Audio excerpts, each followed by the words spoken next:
Kozhikode Swiss bank തട്ടിപ്പ് കേസിൽ കോൺഗ്രസ് നേതാവും എംഎൽഎയുമായ ടി സിദ്ദിഖിന്റെ ഭാര്യ ഷഫറുന്നീസയും പ്രതിപട്ടികയിലുണ്ട്. നടക്കാവ് പോലീസ് രജിസ്റ്റർ ചെയ്ത കേസിൽ 4ാം പ്രതിയാണ് ഷഫറുന്നീസ.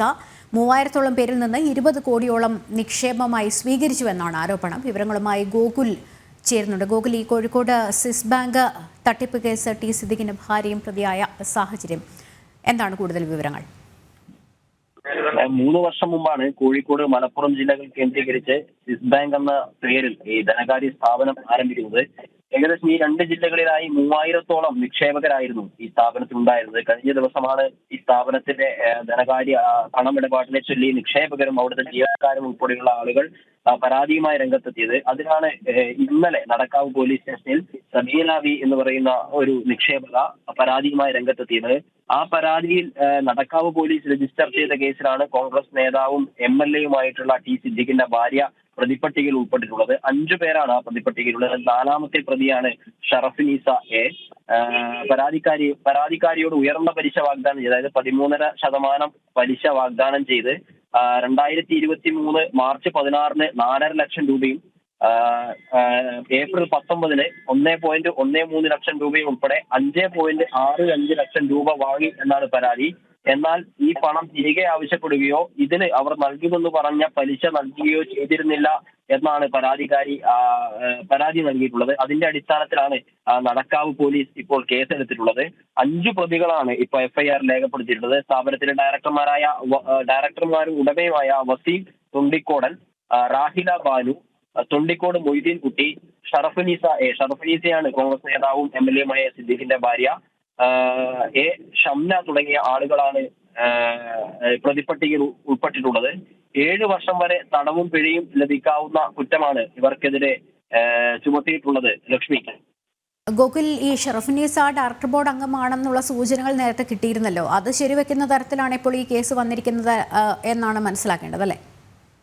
അതെ, ഷറഫുന്നീസ ഡയറക്ടർ ബോർഡ് അംഗമാണ് എന്ന തരത്തിലാണ് നേരത്തെ ജീവനക്കാർ ഉൾപ്പെടെയുള്ള ആളുകൾ ഈ സ്ഥാപനത്തിനെതിരെ രംഗത്ത് വന്നിരുന്നു. FD ഉൾപ്പെടെ, ഫിക്സഡ് ഡെപ്പോസിറ്റ് ഉൾപ്പെടെയുള്ള പണം പിൻവലിക്കാൻ ഈ നിക്ഷേപക സ്ഥാപനത്തിലെത്തിയ സമയത്ത് പണം ഇപ്പോൾ ഇവിടെ ഇല്ല, മറ്റ് പല സ്ഥലങ്ങളിലായി കുടുങ്ങിക്കിടക്കുകയായിരുന്നു എന്ന മറുപടിയാണ് ജീവനക്കാരോ അല്ലെങ്കിൽ MD ഉൾപ്പെടെ ആളുകൾ നൽകിയത്. അതിനെ തുടർന്നാണ് ഇവരിപ്പോ ഇന്നലെ നടക്കാവ് പോലീസ് സ്റ്റേഷനിൽ പരാതിപ്പെടുകയും അതിൽ ഈ കോൺഗ്രസ് നേതാവിന്റെ ഭാര്യ ഉൾപ്പെടെയുള്ള ആളുകളെ പ്രതിപട്ടികയിൽ ചേർത്ത് FIR രജിസ്റ്റർ ചെയ്യുകയും ചെയ്തിട്ടുള്ളത്. കോഴിക്കോട്, മലപ്പുറം ജില്ലകളിലെ 6ഓളം ബ്രാഞ്ചുകളാണ് സ്ഥാപനത്തിലുള്ളത്. നടക്കാവ്, പേരാമ്പ്ര, താമരശ്ശേരി, പാളയം, കോട്ടക്കൽ തുടങ്ങി 6ഓളം ബ്രാഞ്ചുകളാണ് സ്ഥാപനത്തിന് ഉള്ളത്. രശ്മി. ഗോകുൽ, ഈ കോഴിക്കോട്, മലപ്പുറം ജില്ലകളിലായി ഏതാണ്ട് 3000-ഓളം പേരിൽ നിക്ഷേപം സ്വീകരിച്ചു. അതിലേറെയും ഈ ദിവസക്കൂലിക്ക് ജോലി ചെയ്യുന്നവരും തൊഴിലാളികളുമാണ്. അങ്ങനെ സാധാരണക്കാരാണ് പറ്റിക്കപ്പെട്ടത് എന്ന് പറയുമ്പോൾ എത്ര പേർ പരാതി നൽകാൻ മുന്നോട്ട് വരും എന്ന് സംശയിക്കപ്പെടുന്ന ഒരു സാഹചര്യമുണ്ട്. പ്രത്യേകിച്ച് ഈ ഉന്നത രാഷ്ട്രീയ ബന്ധമൊക്കെ ഇതിൽ ഉള്ള സാഹചര്യത്തിൽ. പക്ഷേ എത്രത്തോളം പേർ പരാതി നൽകിയിട്ടുണ്ടെന്ന് നിലവിൽ നമുക്ക് സൂചനകൾ കിട്ടുന്നത്? 5ഓളം പരാതികൾ ഇപ്പോൾ നൽകിയിട്ടുണ്ട് എന്ന സൂചനകളാണ് നമുക്ക് വരുന്നത്. ഇത് വലിയൊരു നിക്ഷേപ തട്ടിപ്പാണ്. 20 കോടിയോളം രൂപയുടെ നിക്ഷേപം ഈ സ്ഥാപനത്തിൽ 3000-ഓളം ആളുകളായിട്ട് വിവിധ ബ്രാഞ്ചുകളിൽ നടത്തിയിട്ടുണ്ട് എന്നാണ് അവിടുത്തെ ജീവനക്കാർ തന്നെ പറയുന്നത്.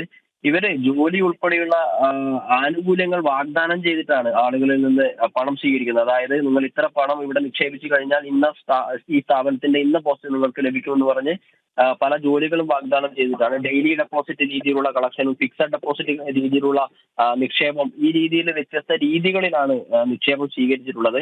അവർ ഈ ആളുകളെ കാണുന്നു. 3000-ഓളം ആളുകൾ, അതായത് പുതിയതായി ഒരു ധനകാര്യ സ്ഥാപനം വരുന്നു, അതിലേക്ക് ആളുകളെ ചേർക്കുന്നു എന്ന് പറയുമ്പോൾ തന്നെ നമുക്ക് ഓരോ ആളുകളും മുന്നിൽ നിർത്തിയിട്ടായിരിക്കും സാധാരണ രീതിയിൽ ആളുകളെ ചേർക്കുന്നുണ്ടാവുക. അപ്പോ സിദ്ദിഖിന്റെ ഭാര്യ എന്നുള്ള രീതിയിലുള്ള MLA ആണ്, കോൺഗ്രസ് നേതാവാണ്. അത്തരത്തിലുള്ള ഘടകങ്ങളൊക്കെ പരിഗണിക്കപ്പെട്ടിട്ടായിരിക്കാം സാധാരണപ്പെട്ട ആളുകൾ ഈ തട്ടിപ്പിന് ഇരയായത് എന്ന് വേണം നമുക്ക് മനസ്സിലാക്കാൻ. ഏതായാലും നടക്കാവ് പോലീസ് സ്റ്റേഷൻ FIR ഇട്ട് അന്വേഷണം നടത്തി വരുന്നതേ ഉള്ളൂ. വരും ദിവസങ്ങളിൽ കൂടുതൽ പരാതിയുമായി ആളുകൾ രംഗത്ത് വരും എന്ന് തന്നെയാണ് നമ്മൾ മനസ്സിലാക്കുന്നത്. ഗോകുലാണ് വിവരങ്ങൾ നൽകിക്കൊണ്ടിരുന്നത്.